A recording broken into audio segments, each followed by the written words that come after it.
have big influence and you can stop Putin.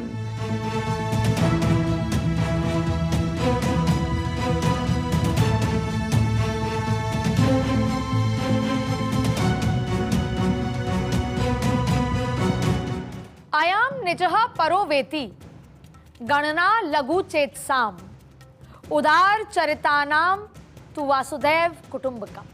मतलब ये बंधु है और ये नहीं। और इस तरह की सोच छोटे चित्त वालों की होती है।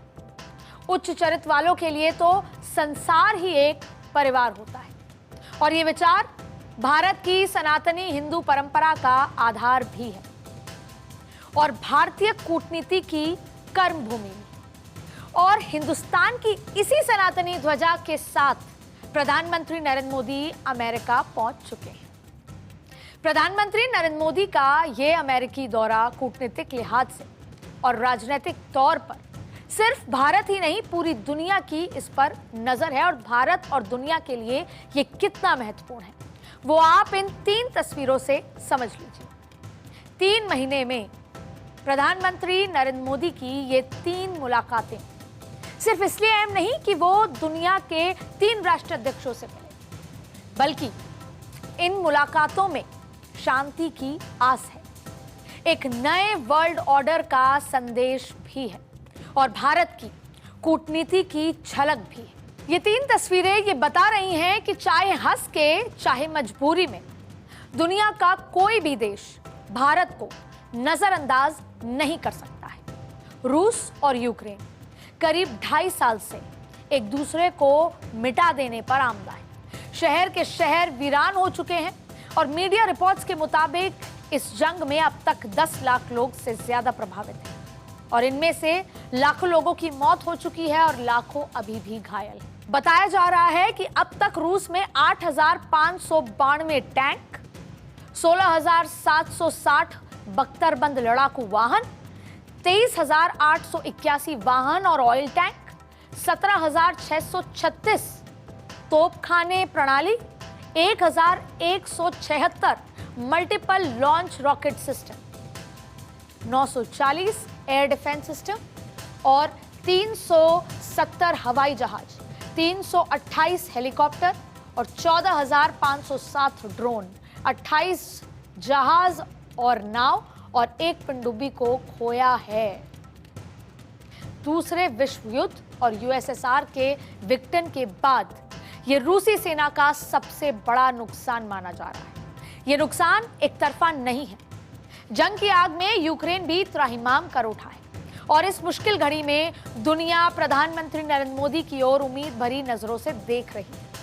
उम्मीदों का यह संसार पुतिन की आंखों में भी नजर आ रहा है तो जेलेंस्की की आंखों में भी और खुद को सुपर पावर कहने वाली अमेरिका की आंखों में भी। One man and his name is Putin against whole country which name is Ukraine and you're a big country, you have big influence and you can stop Putin. Chinese People's Republic, Brazil, India.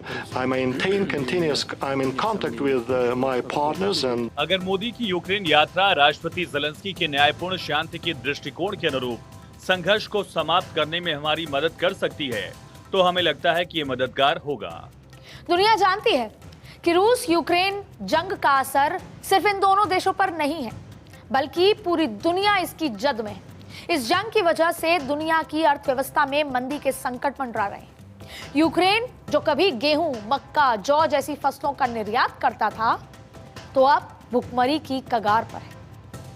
इस जंग की वजह से Europe में gas के दामों में 50 से 100% तक का इजाफा हो चुका है।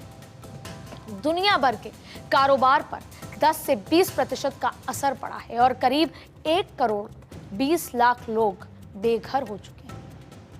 50 लाख लोग शरणार्थी बन चुके हैं। जाहिर है संकट बड़ा है और ये भारत का कूटनीतिक संतुलन है जिसकी वजह से दुनिया की उम्मीदें हमसे कहीं ज्यादा बढ़ गई हैं और इसकी सबसे बड़ी वजह है सिर्फ एक चेहरा यानी प्रधानमंत्री नरेंद्र मोदी। प्रधानमंत्री नरेंद्र मोदी का चेहरा और इसके पीछे भी वजह यह है कि भारत 140 करोड़ लोगों वाला लोकतांत्रिक देश है। वो शख्स नरेंद्र मोदी जिनका नाम का जिक्र होते ही उन्हें या तो विश्व गुरु या फिर शांति गुरु कहा जाता है, जिसे दुनिया के मुस्लिम देश अपने सर्वोच्च मेडल देते हैं और जिसे रूस अपना सर्वोच्च सम्मान देता है। वो व्यक्ति जिन्हें अमेरिका अवार्ड देता है और जिनका स्वागत रेड कार्पेट पर होता है, जो विदेश में जाकर भारतीयों से मिलते हैं और उनकी सरजमी से भारत के बुलंद हौसलों की बात करते हैं। G20 का भारत में सफल आयोजन करवाना हो, वैश्विक मंच पर अपनी बात रखनी हो या फिर रूस यूक्रेन युद्ध को रुकवाने का पहल करना हो या हर मोर्चे पर, हर मंच पर एंटी टेररिज्म मुद्दे पर बात रखनी, टेररिज्म के विरोध में सभी देशों को एक साथ लाना, इन सब चीजों में नरेंद्र मोदी सबसे आगे नजर आते हैं। कहा जा सकता है कि शांति संधि के सूत्रधार आज के युग में अगर कोई है तो नरेंद्र मोदी ही हैं और उनकी सबसे बड़ी ताकत है उनका लोकतांत्रिक देश और उसके 140 करोड़ लोग। दुनिया की कई ताकतवर देशों के साथ प्रधानमंत्री मोदी की कूटनीति की बदौलत रिश्ते पहले से और ज्यादा मजबूत हैं। ये मोदी की कूटनीति है जो पुतिन और यूक्रेन दोनों को नाराज नहीं होने दिया। ये मोदी हैं जो 2 कदम आगे की सोच कर चलते हैं। साथियों, आज भारत जिस तरह नए संकल्पों को साथ काम कर रहा है, विदेशों में भी भारत की आज वाहवाही हो रही है। हाल के दिनों में मुझे अनेक देशों में अनेक बड़े मंचों पर भारत का प्रतिनिधित्व करने का अवसर मिला। आपने भी देखा है कि दुनिया में भारत में का कितना मान सम्मान मिल रहा। दुनिया में हर कोई भारत का, भारतीयों का खुले मन से स्वागत करता है। हर कोई चाहता है कि भारत के साथ अच्छे रिश्ते तैयार बने। अगर कहीं कोई संकट है, कहीं कोई समस्या है, तो लोग समाधान के लिए भारत को याद करते हैं। जाहिर है इस जंग के बीच जिस तरह से मध्यस्थता के तौर पर भारत की भूमिका बढ़ रही है, उसके बाद ये उम्मीद है कि प्रधानमंत्री मोदी और अमेरिका राष्ट्रपति जो बाइडेन की मुलाकात इस युद्ध को रोकने का कोई रास्ता जरूर निकालेगी। मुमकिन है कि पुतिन और जेलेंस्की से मुलाकात के बाद जब प्रधानमंत्री मोदी जो बाइडेन से मिले तो युद्ध रोकने का कोई फॉर्मूला भी सुझाएं। इसीलिए ये उम्मीद की जा रही है कि प्रधानमंत्री नरेंद्र मोदी के इस अमेरिकी दौरे से कुछ बड़ा निकल सकता है, दुनिया के लिए भी और भारत के लिए भी।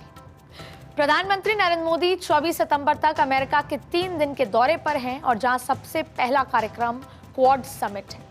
अमेरिका, भारत, जापान और ऑस्ट्रेलिया 4 देशों का ये समूह हिंद प्रशांत क्षेत्र में सुरक्षा और आर्थिक सहयोग को बढ़ाने के लिए बना है। इंडो पैसिफिक क्षेत्र में कई हिस्सों में चीन अपने पड़ोसियों को धमकाने, विस्तारवाद वाली सोच के साथ दूसरे की जमीन हड़पने, गैर कानूनी समुद्री दावे को आगे बढ़ाने और समुद्री शिपिंग लेन को धमकाने में लगा हुआ है। ऐसे में ये साझेदारी भारत के लिए भी जरूरी है और दुनिया के लिए भी। इंडो पैसिफिक क्षेत्र भारत से लेकर पश्चिम प्रशांत तक फैला हुआ है, जहां 3.5 बिलियन से अधिक लोगों का घर है और जिसका संयुक्त सकल घरेलू उत्पाद 20 ट्रिलियन से अधिक है, जिसमें चीन, जापान और भारत जैसी सबसे बड़ी अर्थव्यवस्थाएं शामिल हैं। तो चीन की विस्तारवादी नीति को रोकने के लिहाज से ये भी मीटिंग बेहद अहम होने जा रही है। प्रधानमंत्री मोदी अमेरिका चुनाव से पहले अमेरिका में हैं और इस दौरान वो कमला हैरिस और डोनाल्ड ट्रंप से भी मुलाकात करेंगे। इसका ये वहां की रिपोर्ट से बता रही हैं कि मुलाकात की जा सकती है और इसका इंतजार किस तरीके से बेसब्री से किया जा रहा है वो आप ट्रंप की बातें सुन लीजिए। And Modi is fantastic. I mean, fantastic man. A lot of these leaders are fantastic. You have to understand one thing. They're 100%. These people are the sharpest people. They're not a little bit backward. They are at the top. You know the expression, they're at the top of their game, and they use it against us. But India is very tough. जाहिर है नरेंद्र मोदी इस समय इकलौते ऐसे नेता हैं जिनका इंतजार सभी को होता है, अमेरिका जैसे पावरफुल देश को भी। सत्ता पक्ष के लोग हों या फिर उस देश में विपक्ष के नेता, सभी के लिए नरेंद्र मोदी ही बॉस हैं। अमेरिका में भारतीय मूल के वोटर भी बड़ी संख्या में हैं। इस वजह से भारत और भारतीय प्रधानमंत्री का इस समय दौरा भी अपने आप में बेहद महत्वपूर्ण है। अमेरिका में करीब 50 लाख भारतीय मूल के लोग हैं। ये अमेरिकी आबादी के लिहाज से महज 1.5% ही सही, लेकिन काफी प्रभावशाली है।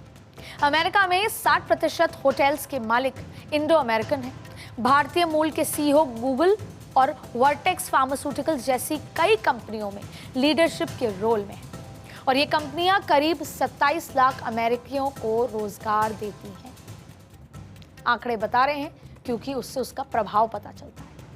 आर्थिक और सामाजिक तौर पर काफी पावरफुल होने की वजह से छोटा सा तबका अमेरिका की राजनीति पर सीधा बड़ा असर डालता है। इसीलिए प्रधानमंत्री मोदी का भारतीय समुदाय के लोगों से 22 तारीख को होने वाला संवाद भी काफी अहम माना जा रहा है। तो वहीं दुनिया ये भी सुनना चाहती है कि यूएन के फ्यूचर समिट में प्रधानमंत्री मोदी क्या बोले।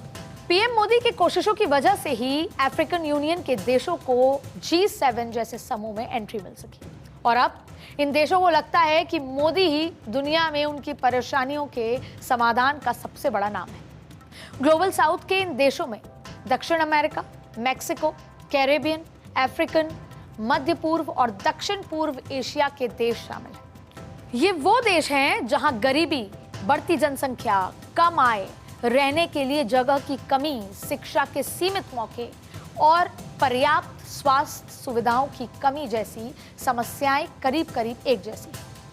ग्लोबल साउथ के इन देशों में से कई चीन के कर्ज जाल में भी फंसे हुए हैं और उस मकड़ जाल को तोड़ने के लिए भी बेताब है। भारत इन देशों को मजबूत बनाना चाहता है। भारत इन देशों की मजबूत आवाज बनकर उभर भी रहा है जो चीन को नागवार गुजर रहा है। अब तक voice of the global south summit के 2 सत्र भारत आयोजित कर चुका है, जिससे चीन ने दूरी बना ली और यूएन में पीएम मोदी के कहे शब्दों पर इन देशों ने भी कान लगा रखे, क्योंकि भारत की वासुदेव कुटुंबकम की नीति में ना कोई बड़ा है ना कोई छोटा, सब बराबर हैं और सब एक परिवार की तरह ही हैं। तो पीएम मोदी के इस अमेरिकी दौरे को लेकर पूरी दुनिया में कौतूहल है और अगर प्रधानमंत्री नरेंद्र मोदी रूस यूक्रेन जंग का समाधान निकालने में कामयाब रहे तो यकीनन वर्ल्ड ऑर्डर में भारत की रैंकिंग नंबर 1 पर होगी। आज के पॉलिटिकल कॉरिडोर में बस इतना ही।